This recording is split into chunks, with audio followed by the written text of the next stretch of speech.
Europe and India. Exercise. Q1. Rewrite the statements by choosing the appropriate options. In 1453 the city of was conquered by Ottoman Turks. A. Venice. B. Constantinople. C. Rome. D. Paris. Answer. Constantinople was the capital of the Eastern Roman Empire on the 29th of May 1453. Constantinople was dominated by the Ottoman army, under the leadership of Ottoman Sultan Mehmed II. This conquest made Ottomans an empire and one of the most powerful empires. After that, the Eastern Roman Empire fell and lasted. Q1. B. Rewrite the statements by choosing the appropriate options. The Industrial Revolution began in A. England. B. France. C. Italy. D. Portugal. Answer. The dominant industry of the Industrial Revolution was textiles. It was huge in terms of employment, the value of output and capital invested. Many of the modern production methods were also used in this industry. The Industrial Revolution began in Great Britain. Many of the technological advancement also were of British origin. Q1. C. Rewrite the statements by choosing the appropriate options. Tried to put restrictions on the illegal trade of the British. A. Siraj ud Dawla. B. Mir Kazim. C. Mir Jafar. D. Shah Alam. Answer. The British imposed heavy duties on Indian goods entering Calcutta which was under their control.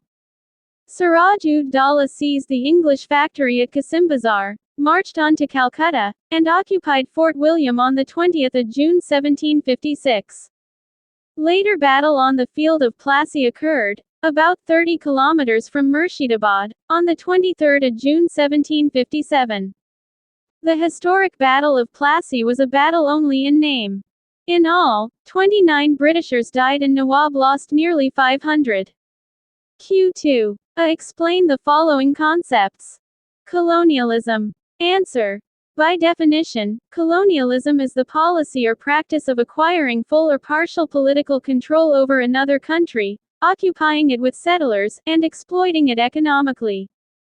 The important features of colonialism are: the dominant country or a nation takes control of other recessive, weaker lands, regions, or territories outside of its borders, boundaries of the country by making those other lands, regions, or territories into a colony. The more powerful, a richer country takes dominance of the smaller, less powerful recessive region or territory. The words colonialism and imperialism are used with the same meaning. In the period between the 1700s and 1800s, the powerful European countries like Britain, France, Spain, and the Netherlands established colonies in the continents of Africa, South America, Asia, and the Caribbean. Dominant countries use colonialism to get more land or wealth for their people to live in. The local people living in the less powerful land or territories were usually moved away by using force and fighting from armies. To protect these people who belong dominant countries from the local residents who have lost their land and shelter, colonial nations set up a military fort or colonial police system. Colonialism is also practiced by dominant countries to get more land so that they can use the land for farming, trees, wood, coal, metals, etc. Colonial countries, dominant countries, make colonies for getting land to create a local government or military fort. Colonialism also helps dominant countries to get workers from the poorer country to work in factories or farms. The workers in the recessive countries have forced the people from the poorer countries to work as slaves. India was the recessive country and the colony of the Britishers for 190 years. Q2. B. Explain the following concepts. Imperialism.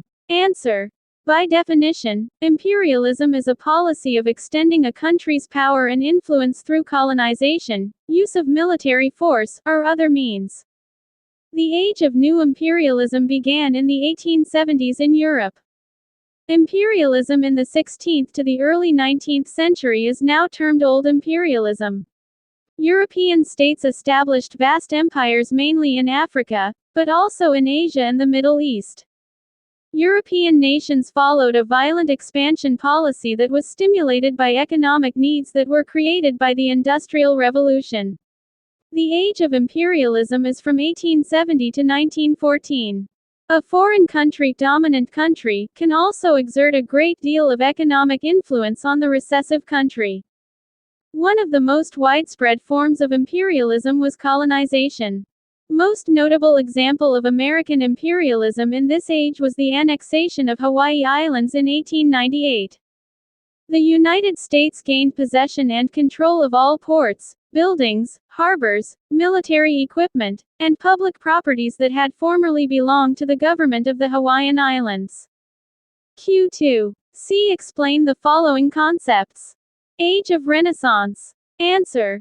The Renaissance is a period from the 14th to the 17th century, considered the bridge between the Middle Ages and modern history. The main characteristics of the Renaissance are: it started as a cultural movement in Italy in the late medieval period and later spread to the rest of Europe. Renaissance means rebirth. French. Rebirth. It was like a rebirth of art, sculpture, paintings, perspectives, etc. This period in European civilization can be characterized by a surge of interest in classical scholarship and values. The Renaissance also witnessed the discovery and exploration of new continents. The Renaissance was a cultural movement that initially began in Florence, Italy, but later spread throughout Europe. It started around 1350 and ended around 1600. During the Renaissance, people experienced changes in art, learning, and many other things. Causes of Renaissance: rise of academicians, reintroduction of traditional works, the discovery of the printing press, support of rulers, popes, and nobles, the social movement, trade and success, new wealth and the Black Death, peace and war. Q2. D. Explain the following concepts. Capitalism. Answer. By definition, an economic and political system in which a country's trade and industry are controlled by private owners for profit, rather than by the state, is called capitalism. The main characteristics of capitalism are: 1. A two-class system. A capitalist society was characterized by the split between two classes of individuals, the capitalist class, and the working class. Capitalists own the means for producing and distributing goods, the owners, and the working classes who sell their labor to the capitalist class in exchange for wages. The economy is run by the individuals, or corporations, who own and operate companies and make decisions as to the utilization of resources. There exists a division of labor, which allows for specialization. This specialization is occurring through education and training, further breaking down the two-class system into subclasses, e.g., the middle class. 2. Profit motive. Companies exist to make a profit and therefore it has a market nature. The motive for all companies is to make and sell goods and services only for profits. Companies do not exist solely to please people's needs. Even though some goods or services may perhaps satisfy needs, they will only be available if people have the capital to pay for them. 3. Minimal government intervention. Capitalist societies need the freedom to operate without even any government intervention. But a completely government-free capitalist society exists in theory only. Even in European countries, the government regulates certain industries. A purely capitalist society would permit the markets to set prices based on demand and supply for the purpose of making profits. 4. Competition. True capitalism needs an economical market which is competitive. Competition prevents the formation of monopolies. Market sets the prices, not the seller. 5. Willingness to change. Capitalism has the ability to adapt and change. Willingness to allow change and adaptability of societies is essential in the period of technology. It improves inefficiencies within economic structures as a true characteristic of capitalism. Q3. Explain the following statements with reasons. Siraj-ud-Daulah was defeated in the Battle of Plassey. Answer.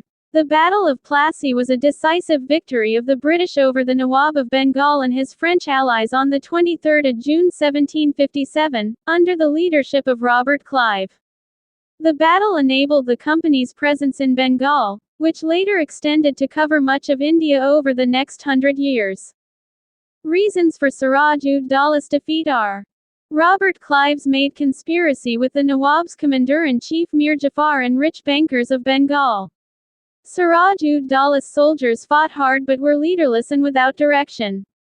The cannon and musket fire from Clive's positions inflicted great loss on Siraj-ud-Daulla's troops. Clive's army suffered casualties of 23 dead and 49 wounded. The wounded ones of Siraj-ud-Daulla's army were around 500 dead and many wounded. The English captured horses, elephants, and all of the 53 guns brought against them. The British guns opened fire and murdered many of the cavalries, killing their commander Mir Maidan Khan.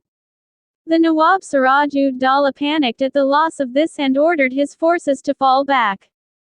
This was rushed by the British and they captured Calcutta. The British bombarded the Nawab's positions without reply and Nawab fled the battlefield on a camel, and Mir Jafar was duly installed in power as a British puppet.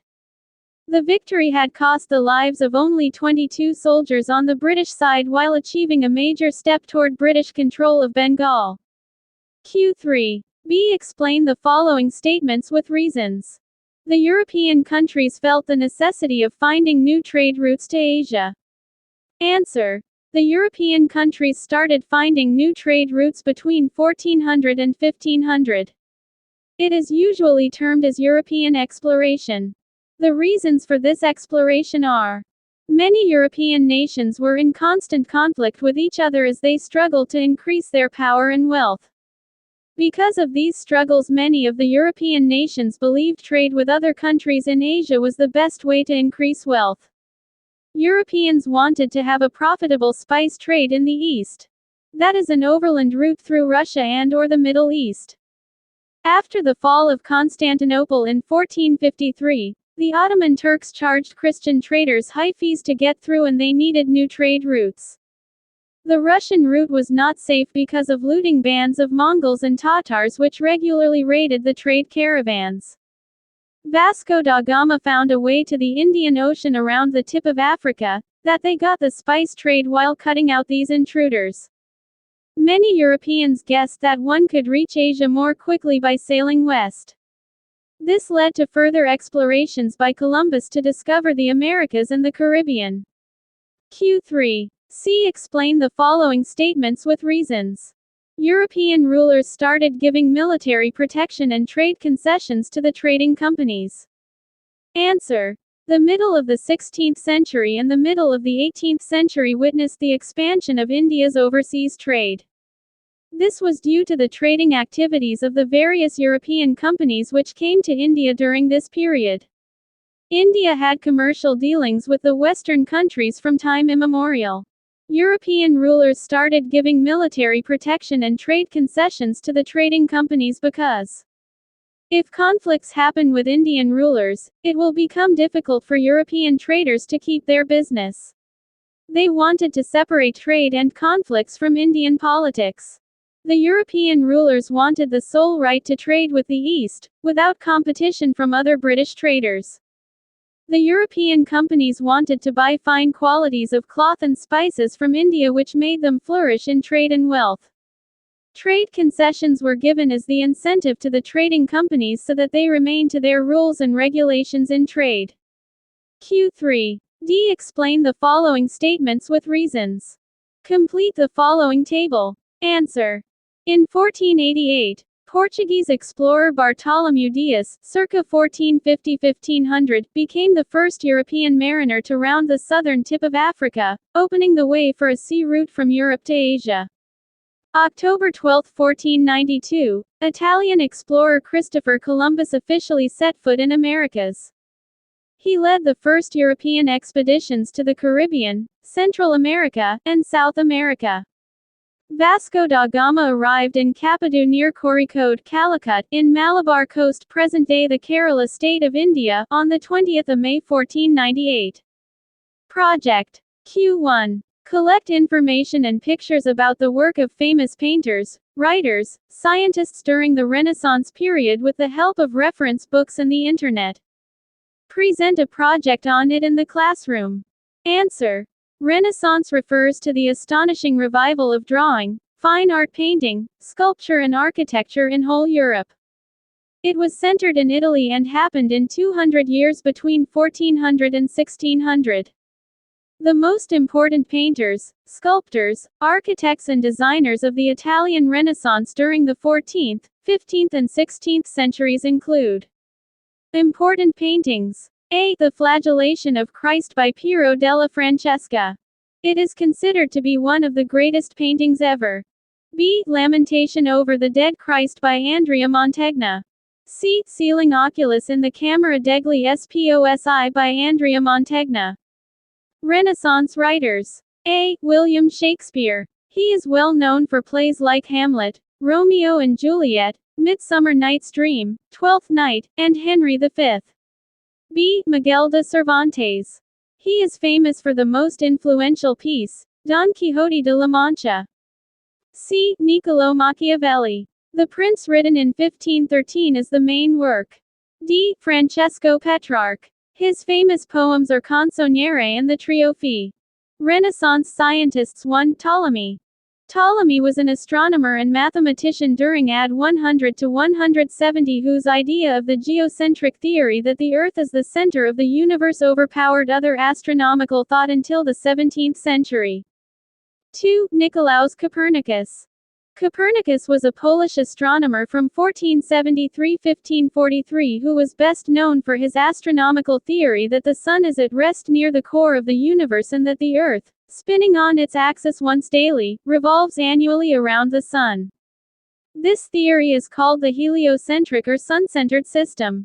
3. Johannes Kepler. Johannes Kepler was a German astronomer who made important discoveries that led to 3 basic laws governing the motion of planets, and these made him one of the chief founders of modern astronomy. 4. Sir Isaac Newton. Sir Isaac Newton was an English physicist and mathematician. Newton also formulated the laws of motion and universal gravitation that largely influenced scientists' thought on the physical world. These are the information of a few artists who contributed to the Renaissance period.